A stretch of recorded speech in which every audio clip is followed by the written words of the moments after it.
হঠাৎ করে কোথায় চলে গেলাম, কি কি করলাম, কে কে গিয়েছিল, কি কি খেলাম তা নিয়ে থাকছে আজকে ব্লগ। আসসালামু আলাইকুম, হ্যালো এভরিওয়ান, কি অবস্থা সবার, কেমন আছো তোমরা সবাই? আমি অনেক ভালো আছি। ফাইনালি আমি রেডি হয়ে সকালে আমার হাজবেন্ডের সাথে আমি চলে যাই আপুর বাসায়। রাত্রে একদমই ঘুম হয়নি দেখে আমার ফেসটা এরকম হয়ে আছে। আজকে ওয়েদারটা যেমন সুন্দর ছিল তেমনই অনেক ক্লাউডি ছিল, বৃষ্টি হচ্ছে। ফাইনালি বাসায় চলে আসছি আর এখানে সাদ বলছে কি করছো তুমি এখানে? আমি এখানে একটু ভিডিও দেখছিলাম ভূতের, আর ওখানে ওরা রেডি হচ্ছিল। ফাইনালি আমিও শাওয়ার নিয়ে রেডি হয়ে চলে আসছি।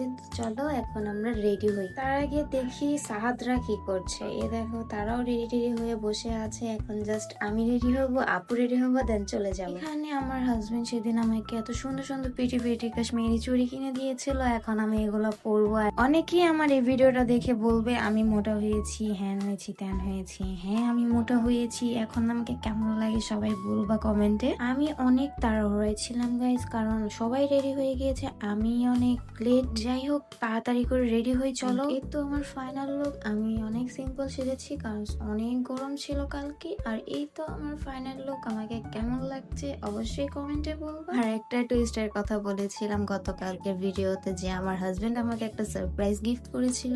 এই তো আমার একটা ফোন গিফট করে, যেটা 13 Pro Max। আমার অনেক বেশি একটা ফোনের দরকার ছিল, তো তোমাদের ভাইয়া এটাও কমপ্লিট করে দিয়েছে। আর পিছনে আপু রেডি হচ্ছিল, এতো দেখাচ্ছিলাম। আর এতো নাম নিয়ে সবাই এখন আমরা রওনা দিচ্ছি। আমরা সবাই এখন বলবা যে ভাইয়া কোথায়, ভাইয়া কেন যায়নি, ভাইয়া কি যায়নি তোমার সাথে? হ্যাঁ তোমাদের ভাইয়া গিয়েছিল, তোমাদের ভাইয়া অফিস আছে দেখে তোমাদের ভাইয়া যেতে পারেনি, সে রাত্রে গিয়েছিল, সেটারও ভিডিও তোমরা দেখতে পারবা একটু পর। তো আমরা নিচে নেমে এখন রিক্সা নিয়ে নিয়েছি। এখন আমরা ফাইনালি চলে যাচ্ছি কোথায়, তোমরা গেস্ট করতে থাকো। ফাইনালি খুব কাছাকাছি চলে আসছি আমরা। আর আজকের ওয়েদারটা এত বেশি সুন্দর ছিল যে আমি বারবার ভিডিও করছিলাম। আর এখানে গরমে আমি আমার ছোট বাবা অস্থির হয়ে গিয়েছি, কিছু করার ছিল না। রাস্তা প্রচুর পরিমাণে জ্যাম ছিল, অনেক বেশি রাস্তা, পানি থাকার কারণে রাস্তাঘাট অনেক ভাঙ্গা, আমাদের যেতে একটু কষ্ট হয়ে যায়। যাই হোক ফাইনালি চলে আসছি। সবাই এখন গাড়ি থেকে নেমে আমাদেরকে পিক করতে আসছে।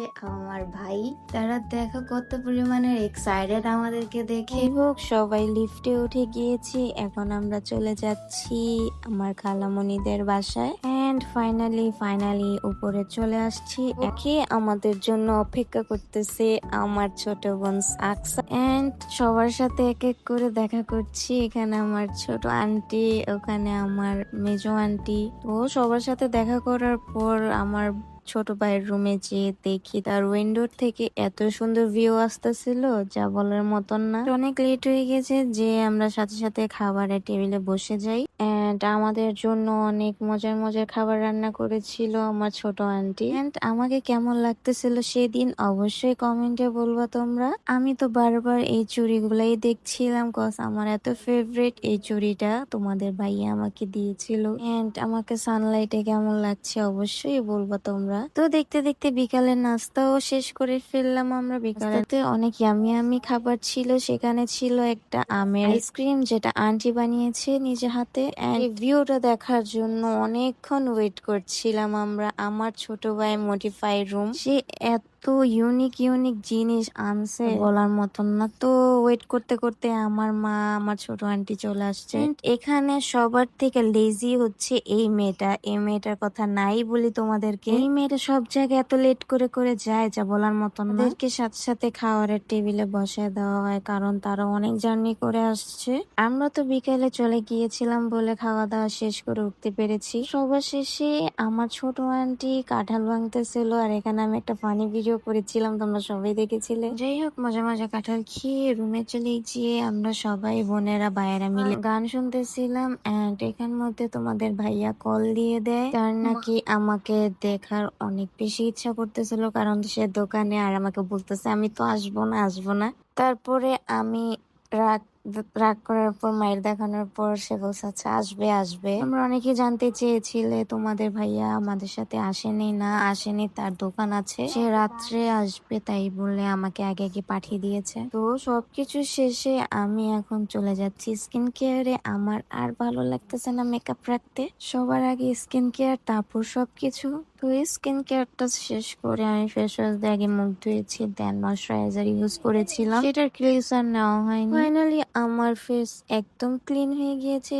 তো ফ্রেশ হয়ে বের হয়ে দেখি আমার আপু মজার মজার চা বানিয়েছে। তার হাতের চা অনেক বেশি মজা হয়। আর এখানে আমি বসে বসে ভিডিও করছিলাম, পিছনে আমার পটলু বাবা, সবাই মাশাল্লাহ বলবা। তো একটু পরে এক একজন সবাই চলে আসতেছিল এই ঘরে আমাকে দেখে। সবাই তো মহা খুশি যে সব ফ্যামিলি সবাই একসাথে হতে পেরেছি অনেকদিন পর। যাই হোক, দেখতে দেখতে অলমোস্ট 12:30 নাকি 11:15 জানি বাজে, তোমাদের ভাইয়া চলে আসছে। এন্ড তোমাদের ভাইয়াকে এখন আমি পিক করতে নিচে চলে গিয়েছিলাম। তোমাদের ভাইয়া কিছু স্ন্যাক্স কিনবে, এভাবে অনেক কিছু নিয়ে আসছে সে। এখন হালকা পাতলা কিছু কিনে নিয়ে চলে যাবো আমরা।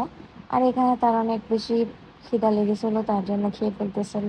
আর এখানে তোমাদের ভাইয়া এত কিছু নিয়ে গেছে যে আমি হাতে নিতে পারছি না। মাশাআল্লাহ, নতুন জামাই বলে কথা, নিতে তো হবেই বলো। তো এই তো আমার হ্যান্ডসাম হাজবেন্ডকে কেমন লাগছে, তাকে বাসায় নিয়ে এসে আগে ফ্রেশ হতে দিয়ে দেন, তাকে এখন বসিয়েছি সবার সাথে। সে অনেক বেশি লজ্জা পাচ্ছিল, কারণ one of the first time আমার ছোট আন্টির বাসায় আসছি। জামাই বলে কথা, শরম কি নাই পাবে। আর এখানে আমাদের ভিডিও নিচ্ছিল, আমরা একটু কথা বলছিলাম, সেটাও বলতে পারছিল না। এন্ড দেখো আমার হাজবেন্ড কেমন আছেন? ভালো আছি, আমি ব্যস্ত ওই যে আঙ্কেলকে সালাম দিয়েছি। আড্ডা দেওয়ার পর তোমাদের ভাইয়াকে আমি আগে খেতে বসে দিই, কারণ ও বেশিক্ষণ খানা খেয়ে থাকতে পারে না। খাওয়া দাওয়া শেষ করে সবাই ঘরে বসে আছি, এখানে সেই বলতেছে তো তোমাদের ভাইয়ের জন্য দই নিয়ে আসলাম, কারণ ওই পছন্দের একটা দই, সে না খেলেও তার চলবে না, তার খেতেই হবে। তো এখানে ভিউ এনজয় করছিলাম আমার হাজবেন্ডের সাথে। আজকের ব্লগটা কেমন লেগেছে তোমাদের কাছে অবশ্যই কমেন্টে বলবা। তোমাদের ভাইয়া ঘুম, আমিও এখন ঘুমিয়ে যাব। ব্লগটা কেমন লেগেছে অবশ্যই কমেন্টে বলবা। ততক্ষণ পর্যন্ত ভালো থাকো, সুস্থ থাকো, আল্লাহ হাফিজ, বাই বাই।